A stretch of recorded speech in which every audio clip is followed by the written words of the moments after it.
ഷൗക്കത്തിന് എതിരാളികൾ ആരായിരിക്കും?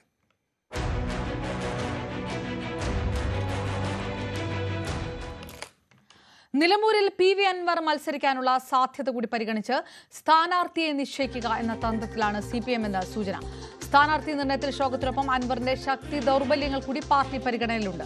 സ്വതന്ത്ര പരീക്ഷണത്തിലേക്ക് നീങ്ങാൻ ആലോചിക്കുമ്പോഴും പാർട്ടി ചിഹ്നത്തിൽ തന്നെ മത്സരിക്കണമെന്ന ആവശ്യം പാർട്ടിയിൽ ശക്തമാണ്. CPM സംസ്ഥാന സെക്രട്ടേറിയറ്റ് അംഗം M. സ്വരാജ്, ജില്ലാ പഞ്ചായത്ത് വഴിക്കടവ് ഡിവിഷൻ അംഗം അഡ്വക്കേറ്റ് ഷെറോണ റോയ്, മുൻ ഇന്ത്യൻ രാജ്യാന്തര ഫുട്ബോൾ താരവും സ്പോർട്സ് കൗൺസിൽ പ്രസിഡന്റുമായ U. ഷറഫ് അലി എന്നിവരുടെ പേരുകളാണ് സജീവ പരിഗണനയിലുള്ളത്. സ്വതന്ത്രൻ എന്നാണെങ്കിൽ 2006 LDF സ്വതന്ത്രരായി മത്സരിച്ച തോമസ് മാത്യു, മുൻ രാജ്യാന്തര ഫുട്ബോൾ താരം U. ഷറഫ് അലിയും പരിഗണിക്കും.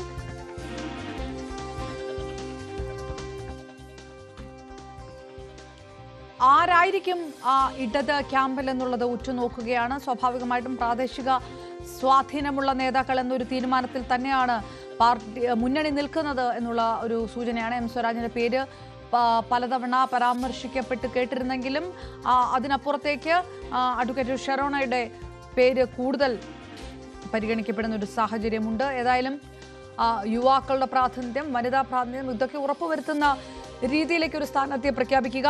അൻവർ എടുക്കുന്ന തീരുമാനം എന്തായിരിക്കും? അൻവർ ഇനി തൃണമൂൽ സ്ഥാനാർത്ഥിയായി മത്സരിക്കുമോ എന്നുകൂടി ഉറ്റുനോക്കുന്ന സാഹചര്യം. UDF സ്ഥാനാർത്ഥിക്കെതിരെ അൻവർ നടത്തിയ പരാമർശങ്ങൾ, ഇതെല്ലാം പരിഗണിച്ചും വിലയിരുത്തി കൂടി ഒരു സ്ഥാനാർത്ഥിയിലേക്ക് കടക്കാനുള്ള സാധ്യതയാണ് ഇടത് ക്യാമ്പ് ഉദ്ദേശിക്കുന്നത് എന്ന് അറിയുന്നു. ഒരു പക്ഷേ UDF-ൽ നിന്ന് തന്നെ ഒരു മുഖം വന്നേക്കുമെന്നുള്ള വിലയിരുത്തലുകളൊക്കെ തുടക്കത്തിൽ ഉണ്ടായിരുന്നു. അതിനുശേഷം അങ്ങനെ ആയിരിക്കില്ല, ഇടത് മുന്നണി അംഗങ്ങൾ തന്നെ ആയിരിക്കും എന്നുള്ളൊരു തീരുമാനത്തിലേക്ക് തന്നെ കടക്കുന്നു.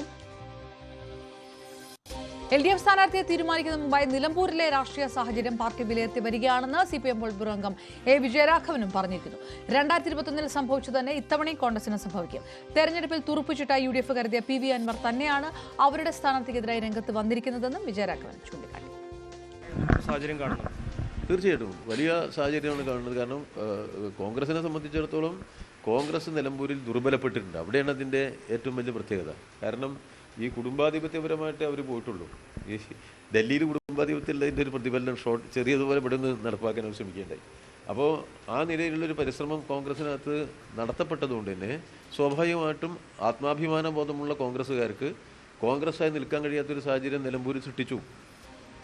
അതിൻ്റെ തുടർച്ച തന്നെയാണ് ഇപ്പോഴും സംഭവിച്ചിരിക്കുന്നത്. CV അനുമോദ് ചേരുന്നു. അനുമോദ്, ഇപ്പോഴും കൺഫ്യൂഷൻ തീരുന്നില്ല ഇടത് മുന്നണി ക്യാമ്പിന് എന്നാണോ, അതോ ഈ അൻവർ വിഷയത്തിനകത്ത് കൃത്യമായ ഒരു തീരുമാനം വന്നിട്ടില്ല, അത് വന്നതിന് ശേഷം എന്നാണോ പറയുന്നത്? അപ്പോഴേക്കും UDF സ്ഥാനാർത്ഥിയുടെ പ്രചാരണമൊക്കെ ഇത്രയും കടന്നു പോകുന്നു, ഇത്രയും ദിവസങ്ങൾ കടന്നിരിക്കുന്നു. ഇത് ഏത് തരത്തിലാണ് ഇടത് മുന്നണി ക്യാമ്പ് കാണുന്നത്?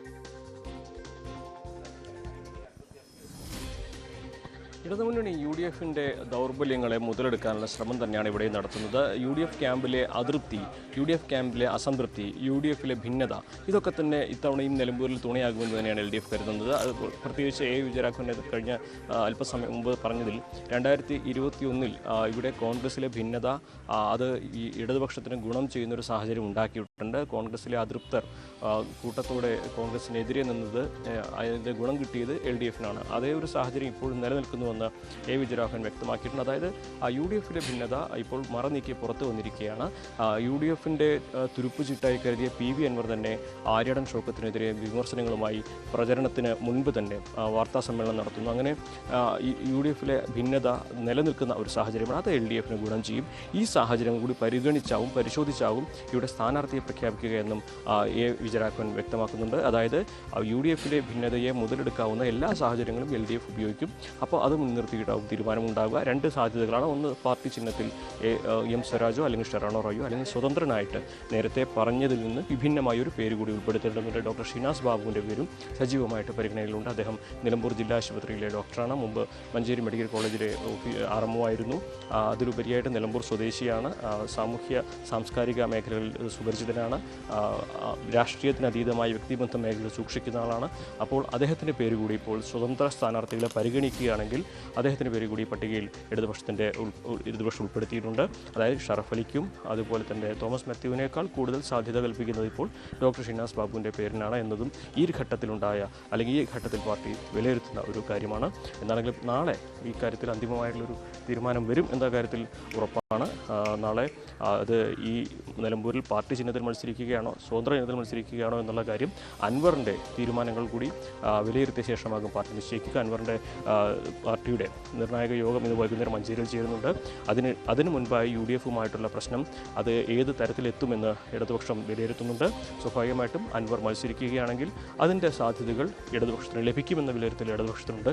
അപ്പോൾ അത്തരത്തിൽ അൻവറിൻ്റെ ശക്തിയും ദൗർബല്യവും കൃത്യമായിട്ട് അറിയുന്നതാണ് ഇടതുപക്ഷക്കാർ. ആ കാര്യങ്ങൾ കൂടി വിലയിരുത്തിയ ശേഷം സ്ഥാനാർത്ഥിയെ പ്രഖ്യാപിക്കും. അത് സ്വതന്ത്ര ചിഹ്നത്തിലാകുമോ പാർട്ടി ചിഹ്നത്തിലാകുമോ എന്നുള്ളത് നാളെ മാത്രമേ അറിയാനാകുകയുള്ളൂ. എന്താണെങ്കിലും ഇടതുപക്ഷം സസൂക്ഷ്മമായിട്ട് നിലമ്പൂരിലെ രാഷ്ട്രീയ സാഹചര്യങ്ങൾ വിലയിരുത്തുകയാണ്, പരിശോധിക്കുകയാണ്. അതിൻ്റെ അടിസ്ഥാനത്തിൽ തന്നെയായിരിക്കും ഇവിടെ സ്ഥാനാർത്ഥിയെ പ്രഖ്യാപിക്കുക. BJP NDA ക്യാമ്പിൽ നടക്കുന്നത് എന്താണ് അനുമോദ? അതിനൊപ്പം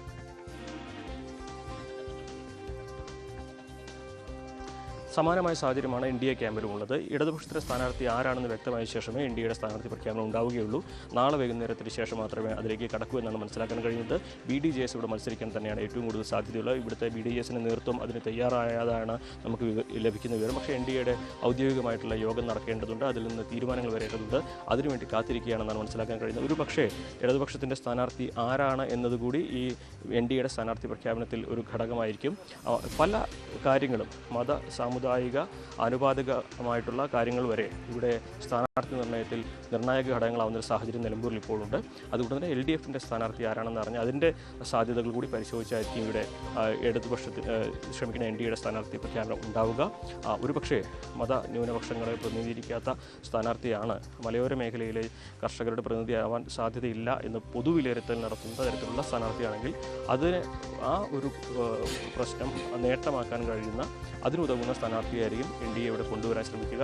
ഏറ്റവും പ്രധാനപ്പെട്ടത് ഇനി LDFൻ്റെ സ്ഥാനാർത്ഥി പ്രഖ്യാപനമാണ്. അതിനുശേഷമേ എന്താണെങ്കിലും NDAയുടെ സ്ഥാനാർത്ഥി പ്രഖ്യാപനം ഉണ്ടാവുകയുള്ളൂ. ആ സാഹചര്യം കൂടി വിലയിരുത്തിയ NDA ആ പ്രഖ്യാപനത്തിലേക്ക് കടക്കുമെന്നാണ് മനസ്സിലാക്കാനായിരിക്കുന്നത്. BDJSനാണ് സാധ്യത. എന്നിരുന്നാൽ പോലും LDFൻ്റെ ആ സ്ഥാനാർത്ഥി പ്രഖ്യാപനം വരെ ഒരു തീരുമാനമെടുക്കാൻ കാത്തിരിക്കുകയാണ് NDA. അപർണ. അനുമോദ് CV അനുമോദാണ് വിവരങ്ങൾ നൽകിയത്. ഒരു ഇടവേള.